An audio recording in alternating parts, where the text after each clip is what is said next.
आमर जो कार्यक्रम नवीन बाबू नेतृत्व प्रति जो विश्वास एवं ओडिशा जनगण जो आस्था विजु जनता दल आज विकास जो जानर परिणत होती लोक मैंने आशीर्वाद जो विषय देवे श्री जगन्नाथ महाप्रभु कॉरिडोर ठूँ नहीं आम ऐतिह्य संस्कृति आम परंपरा को रखापी आम सामाजिक प्रतिबद्धता सहित विकास आभिमुख्य को जोरदार विजु जनता दल कर शाणित आहरी सांगठनिक प्रक्रिया आगे नब एवं जनगणकर ही विजय हम विजु जनता दल नवीन पट्टनायक नेतृत्व विजय हम आज ये गोटे प्रशिक्षित करागला प्रशिक्षण प्रति आम 30,000 पार्टिसिपेंट ए मीडिया सेल ए प्रमुख भूमिका नहीं टीम को धन्यवाद दूँ से रिसर्च पर्सन जो मैंने थे करागला सी सरला गला 12 तारीख ठारू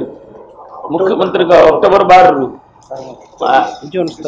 जोन स्तर आरंभ है ओडिशा रे 12टी जोन अच्छी कौन ना जिला परिषद 800 केते अधिका एवं बाकी होची हमर जो म्युनिसिपालिटी कॉर्पोरेशन एवं सब जोन जो गोटे गोटे जोन करा जायछि छोट एनएसी रे तेणु 1200 जोन में से प्रशिक्षण तार 3 लाख पाखापाखि लोक बर्तमान ट्रेन हो सारे एवं ताकू 4 लाख आमर 24 तारीख भितर 4 लाख ऊर्धे पहुँचे एवं जोनाल पर पार्टी प्रतिष्ठा दिवस 2 तारीख रु पुणी जनवरी 2 रु 3 सप्ताह दि जाइए आमर जो तृणमूल स्तर में जो कमिटी और पंचायत युड़ को बसवाई बैठक करने एवं घर सांगे परिवार सांगे पुणी आम चिन्हट कर दल सहकर्मी एवं जनसाधारण को शुभेच्छु मान एकाठी कर जनवरी 23 रु नेताजी जयंती रु आम ओडिशा रे गर्वित जे 2 जन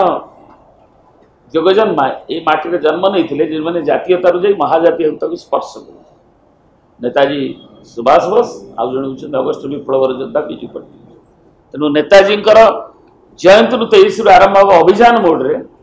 जो थर कि घरे घरे संकट आम आमर सबू संगठन छामुआ संगठन जड़ित रही आम तृणमूल स्तर में लोकों पाखे आम पुणी आम प्रचार अभियान को जोरदार करूँ एवं लोकों को नवीन बाबू सरकार बीजेडी सफलतार वार्ता को पहुँचे जनवरी 23 नेताजी जयंती ठारू मार्च 5 विजु बाबूर जो प्रभात पुरुष जांगनाथ दल जयंती ओडिशा पई विजु जनता दल ओडिशा पई जहाँ करी 5T रूपांतरीकरण कथा हो विजु स्वास्थ्य कल्याण कथा हो गमनागमन सुविधा विजु सेतु योजना महिला मान सशक्त करवा ये प्रत्येक क्षेत्र में जहाँ उल्लेखनीय अवदान रही माननीय मुख्यमंत्री तेणु आम समस्त दल तरफ कार्यकारिणी बैठक में कृतज्ञता जनइलु धन्यवाद देलु एवं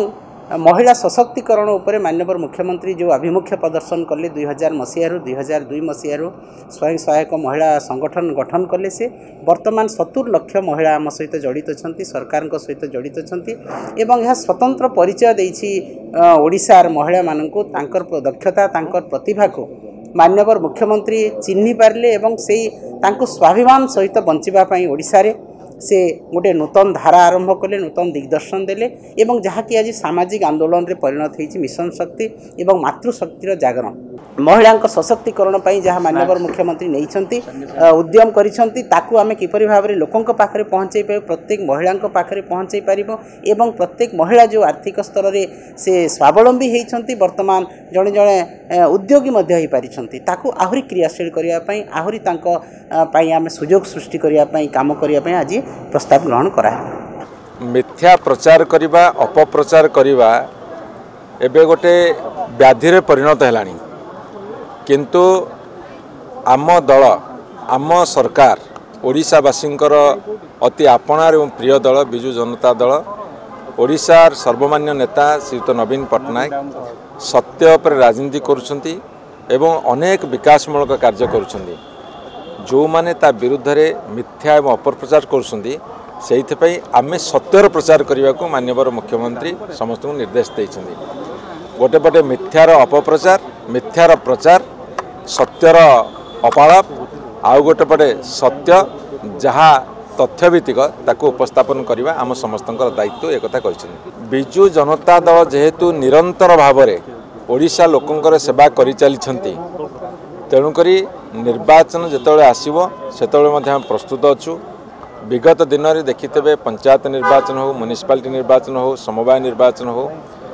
जेहेतु विजु जनता दल संगठित भाव में काम करुँच सबुथ विजय हासिल करुँच आउ थे 2024 मसीह पुणी जनसाधारण का आशीर्वाद बहुत मात्रा रे विजु जनता दल पर रहिबो। प्रसंग ओडिशार विकास, ओडिशार प्रत्येक जनसाधारण उन्नति, ओडिशा विश्व मानचित्र जमिति गोटे अग्रणी स्थान पाई ताको आहुरी दृढ़ करने।